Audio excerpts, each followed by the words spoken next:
डहर देखे गइल बारी ससुर पर मालिया धल सझोला में झूठो के जाल डहर देखे गइल बारी ससुर पर मालिया धल सझोला में झूठो के जाल उत खेतवे में जाके सुन पाकी हचरी छोड़ी गइल बिया तीनू खचड़ी यार पकड़े चल मछरी छोड़ी गइल बिया तीनू खचड़ी यार पकड़े चल मछरी।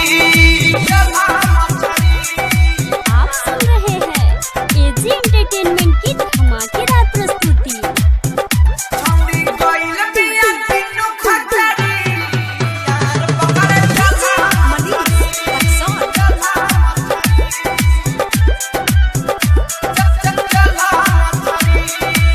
बढ़ के भितरिया सट के पजरिया खोला के कपड़ा नहाई है हो कोले पूछो ना जाई है केहू से कुछ नहीं कहीं है हो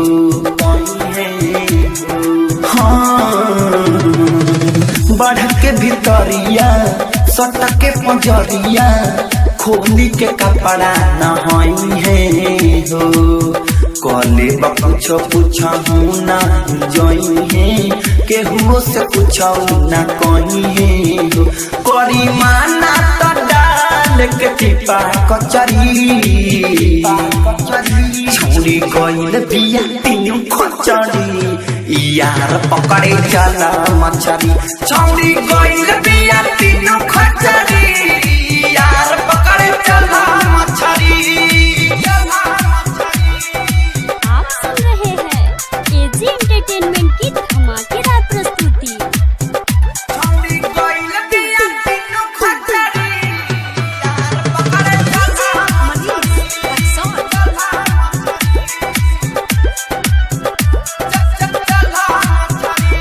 करी न केहू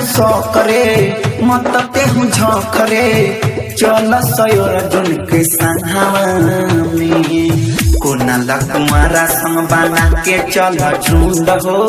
रगड़े के सागुन करायांगावा में करी न केहू करे मत केहू झखरे चल सयोर जुन के संहामे कुनाला कुमारा संग बना के चल झुंड हो रगड़े के साबुन करायांगावा में मौका बढ़िया मिलल ठोकेला पचरी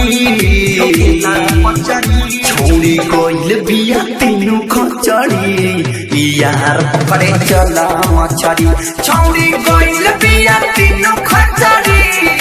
यार पकड़े चला मछरी डहर देखे गइल बारी ससुर पर मालिया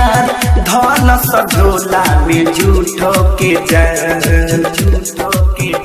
उत खेतवे में जाके सुन पाकी हचरी छोड़ी गइल बिया तीनू खचड़ी यार पकड़े चल मछरी छोड़ी गइल बिया तीनू खचड़ी यार पकड़े चल मछरी। तमाशा डिजिटल रिकॉर्डिंग स्टूडियो लखनऊ।